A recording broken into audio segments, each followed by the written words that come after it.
جتنے حالات امت پر ہیں، اگر یہ اسی حال پر رہتے ہوئے اس کے منتظر ہیں کہ غیروں پر عذاب آوے تو کبھی نہ آوے گا، جب تک ایمان والے پوری طرح ان کے معاشرے سے، ان کے معاملات سے، ان کے طریقوں سے اپنے آپ کو 100% جدا نہ کر لیں، اس وقت تک اللہ کی طرف سے کوئی عذاب نہیں آوے گا۔ الذین آمنوا ولم يلبسوا ایمانهم بظلم اولئک لهم الامن وهم مهتدون، کہ وہ لوگ جن کے ایمان میں شرک آمیزش نہ ہوگی، اللہ رب العزت ہدایت یافتہ انہیں فرمائیں گے اور امن بھی انہی کو دیں گے۔ میرے محترم دوستو، غیروں کے طریقوں پر چلتے ہوئے آنے والے حالات پر صبر کر کے اللہ کی نصرت کا اور مدد کا منتظر ہونا یہ محال ہے۔ اس لیے صبر تقوی کے ساتھ ہے، صبر تقوی کے ساتھ ہے کہ اگر صبر اور تقوی زندگی میں ہو تو اللہ کی مدد یقیناً آنے والی ہے۔ ان تصبروا وتتقوا لا يضركم كيدهم شيئا، اگر تمہیں صبر اور تقوی دونوں چیزیں ہیں، صبر اور تقوی یہ ایمان کی خاص 2 علامتیں ہیں، بلکہ حدیث میں آتا ہے کہ سارا ایمان انہی 2 صفتوں میں ہے۔ ایسی اچھی حدیث ملی کہ سارا ایمان انہی 2 صفتوں میں ہے، سارا ایمان انہی 2 صفتوں میں ہے۔ آدھا ایمان صبر ہے، آدھا ایمان تقوی ہے۔ جس میں یہ 2 صفتیں پیدا ہو گئیں وہ کامل مومن ہے، جس میں یہ 2 باتیں پیدا ہو جائیں وہ کامل مومن ہے۔ میں تم سے اس لیے کہہ رہا ہوں کہ جو لوگ تمہارے اجتماعات کے لیے یا مالدار لوگ آ کر یہ کہیں کہ لو بھائی یہ مال لے لو، کسی کام میں استعمال کر لو، ہمارا کام یہ نہیں ہے کہ ہم لوگوں کے مال لے کر خرچ کریں۔ ہمارا کام یہ ہے کہ ہم لوگوں کو مال کے مصارف بتلائیں، لوگوں کو مال کے مصارف بتانا ہمارا کام ہے۔ مال جمع کر کے خرچ کرنا ہمارا کام نہیں ہے، مال جمع کر کے خرچ کرنا یہ ہمارا کام نہیں ہے کہ لا بھائی ہمیں مال دو ہم خرچ کر دیں گے، نہیں، ہم خرچ کرنے کی ذمہ داری نہیں لیتے، اس لیے کہ حدیث کا لفظ کا ٹکڑا ہے من حوسب فقد ہلک، من حوسب فقد ہلک، جسے حساب لے گیا وہ تو ہلاک ہو گیا۔ آخرت میں اللہ حساب لیں تو بھی ہلاکت، اور دنیا میں لوگ کہیں بھائی وہ مال آیا تھا کیا ہوا، بس سمجھ لو کہ ہلاکت آ گئی۔ کیوں؟ اس لیے کہ اگر تم جو کہ مال کے بارے میں سوال کر رہا ہے تو اس کا مطلب یہ ہے کہ اعتماد ختم ہو چکا، یہ بہت اہم بات ہے۔ مال اعتماد ختم کر دیتا ہے، مال اعتماد ختم کر، کیونکہ مال خیانت کی چیز ہے، مال خیانت کی چیز ہے، تو جہاں مال آئے گا وہاں خیانت کا خیال آئے گا، پکی بات ہے، جہاں مال آئے گا وہاں خیانت کا خیال آئے گا۔ اس لیے فرمایا کہ مالداروں کو اس سے مایوس کرو کہ ہمیں تمہارے مال کی ضرورت نہیں ہے۔ حضرت فرماتے تھے جو لوگوں کا مال لے لیں گے وہ ان کی جان نہیں لے سکیں گے، بالکل۔ جتنا ہم کمزور پڑ جائیں گے محسنین کی تشکیل میں، محسنین کی تشکیل کرنے میں ہم کمزور پڑ جائیں گے۔ کیوں؟ اس لیے کہ محسن اپنے مال کے احسان سے غالب آ جائے گا، یہ عجیب اصول ہے، محسن مخلص پر غالب آ جاتا ہے۔ جو مال خرچ کرتے ہیں نا، جو مال خرچ کرتے ہیں، جان، میری بات بہت ضروری ہے سمجھنا، جو مال خرچ کرتے ہیں اور جان نہیں لگاتے کام میں، وہ کام میں دخل دیتے ہیں کہ بھئی یوں نہیں یوں کرو، کیوں کبھی یوں سمجھتے ہیں کہ ان کا کام ہمارے مال سے چل رہا تو جس طرح ہم کہیں اس طرح ان کو کرنا پڑے گا۔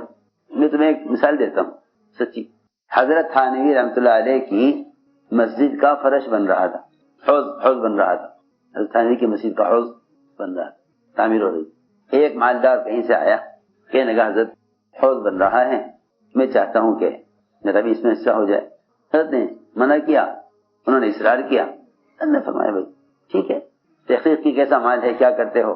یہ مال ہے، حلال مال ہے، بالکل اللہ کی رضا کے لیے دینا چاہتا ہوں آپ کی مسجد کی حوض کی تعمیر میں۔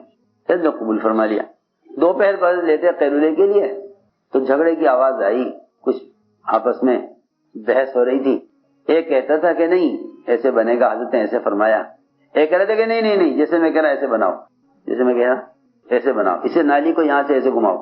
حضرت نے دیکھا جہاں کے آخر کون ہے یہ، تو دیکھا تو وہی مالدار جو مال لے کر آیا تھا وہ مستری سے کہہ رہا تھا جس طرح میں کہہ رہا ایسے بناؤ، جیسے میں کہہ رہا حضرت اس طرح جس طرح میں کہہ رہا ایسے بناؤ۔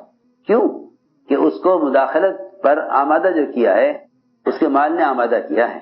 میری بات توجہ چاہتی ہے، اس نے کہا دیکھو جس طرح میں کہہ رہا ایسے بناؤ۔ حضرت اندر گئے، خاموشی سے پیسے نکالے اس کے دیے ہوئے، لا کے اس کو واپس کیا کہ لو بھائی تم نے پیسے لو، جاؤ۔ کیا بات ہو گئی؟ ہمیں کیا بات ہو گئی کہ بھائی تم تو ہمارے کام میں دخل دینے لگے، تھوڑے سے پیسے دے کر تو ہمارے کام میں دخل دینے لگے، لو بھائی اپنا مال لو۔ میں نے عرض کیا کہ یہ نبوت کا مزاج ہے کہ وہ جان کا مطالبہ کرتے ہیں، مال کا مطالبہ نہیں کرتے۔ نبوت کا مزاج ہے کہ وہ جان کا مطالبہ کرتے ہیں، مال کا مطالبہ۔ جس طرح میں کہوں گا آپ اس طرح کہتے رہیے گا۔ لا الہ الا اللہ محمد الرسول اللہ۔ کوئی عبادت کیے جانے کے لائق نہیں سوائے اللہ کے، کوئی جی لگائے جانے کے لائق نہیں سوائے اللہ کے۔ محمد صلی اللہ علیہ وسلم اللہ کے بندے اور اس کے رسول ہیں۔ ایمان لائے ہم اللہ پر، اس کے فرشتوں پر، اس کی کتابوں پر، اس کے رسولوں پر، آخرت کے دن پر، تقدیر پر، جو کچھ بھلا ہے یا برا سب اللہ کی طرف سے ہے۔ اور ایمان لائے ہم مرنے کے بعد دوبارہ زندہ کیے جانے پر، توبہ کی ہم نے شرک سے، کفر سے، بدعت سے، پرایا مال ناحق کھانے سے، ناحق کے خون سے، جھوٹ سے، سود سے، غیبت سے، زنا سے، چوری سے، بہتان سے، اور توبہ کی ہم نے اللہ کے راستے کی نقل و حرکت میں کمی کرنے سے،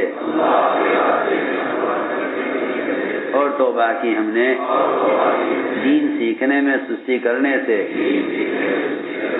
اور توبہ کی ہم نے ہر چھوٹے بڑے گناہ سے۔ اے اللہ توبہ ہماری قبول فرما، عہد میں ہمیں مضبوط فرما، دعوت کے کام کے لیے ہمیں قبول فرما۔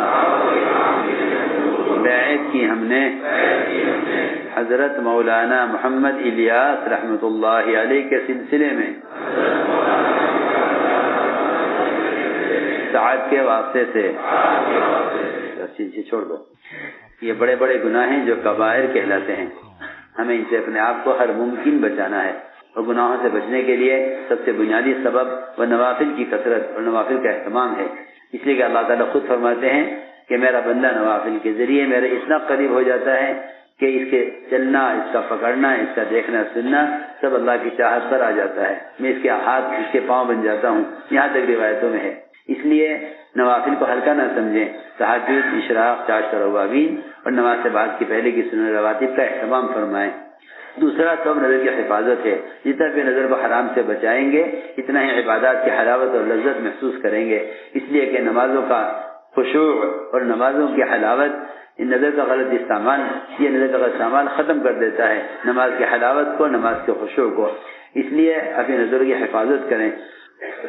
تیسرا سبب اللہ کا ذکر ہے، بشرطے کہ اللہ کا ذکر باوضو کیا جائے، تنہائی میں کیا جائے، کہ ذکر تبتل چاہتا ہے۔ اللہ کے غیر سے پوری طرح کٹ کر ذکر کرنا، اللہ کے غیر سے پوری طرح کٹ کے ذکر کرنا، یہی اللہ کے ذکر کا اصل طریقہ ہے، اور قرآن نے اسی طرح کرنے کا حکم دیا ہے۔ وَاذْكُرِ اسْمَ رَبِّكَ وَتَبَتَّلْ إِلَيْهِ تَبْتِيلًا، کہ اللہ کے غیر سے پوری طرح کٹ کر اللہ کا ذکر کرو۔ ہم ساتھی عام طور سے چلتے پھرتے یا بیان کے دوران ذکر کر لیتے ہیں، یہ نہ ذکر کا طریقہ ہے اور نہ ذکر سے دل کی غفلت ختم ہوتی ہے، بلکہ ذکر باوضو کیا جائے، تنہائی میں کیا جائے، اور اللہ کا دھیان جماتے ہوئے ذکر کریں، کہ اللہ کے دھیان کے بغیر ذکر کرنا دلوں میں سستی اور غفلت پیدا کرتا ہے۔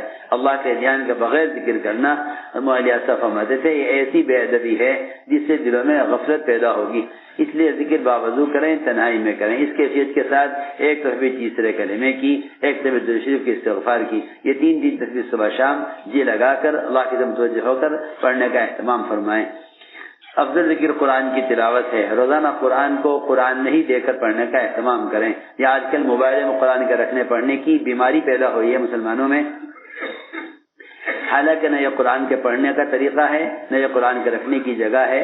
یہ بھی آپ جانتے ہیں کہ جو فحش ان موبائلوں کے اندر بھرا ہوا ہے اس میں قرآن کا رکھنا کسی مومن کا دل برداشت نہیں کرے گا. اس لیے قرآن کی عظمت قرآن کے مقام کی بات بالکل خلاف ہے کہ قرآن کو ایسا کھیل بنایا جائے. یوں بھی خلفائے راشدین اور صحابہ کرام کا طریقہ قرآن میں دیکھ کر قرآن پڑھنے کا رہا ہے. اپنی عبادات کو رواجی طریقوں سے بچانا, جائز جائز کہہ کر سنتوں کو اور صحابہ کے طریقوں کو چھوڑ دینا, یہ راستہ گمراہی کا ہے. ہمیں جائز ناجائز پر بحث کرنے کے بجائے یہ دیکھنا چاہیے کہ صحابہ کرام کا طریقہ کیا ہے, کیونکہ اللہ ان کے طریقوں سے راضی ہیں. ہمیں ان طریقوں پر قائم رہنا چاہیے جن طریقوں سے اللہ راضی ہوتے ہیں. اس طرح ہمیں چاہیے رات کو سونے سے پہلے سورہ ملک, سورہ واقعہ, سورہ یاسین, روزانہ کم سے کم جمعہ کے دن سورہ کہف کے پڑھنے کا بھی اہتمام فرمائیں. آپ میں سے جو لوگ حضرت جی مولانا انعام الحسن صاحب رحمۃ اللہ علیہ سے بیعت ہیں, ذکر لیے ہوئے ہیں, وہ اذکار کا اہتمام کرتے رہیں. جو آج بیعت ہیں ان کو چاہیے ان 3 تسبیحات کے علاوہ 10 تسبیح اللہ اللہ کا ذکر کر لیا کریں. اس طرح کے اول آخر 11 مرتبہ درود شریف پڑھیں اور 10 تسبیح یعنی 1000 بار لفظ اللہ اللہ کا ذکر کر لیا کریں. ذکر میں آواز ہلکی رکھیں ایسا کہ خود سن سکیں. اس طرح ذکر کرنے سے رفتہ رفتہ جو کہ غفلت ختم ہوگی.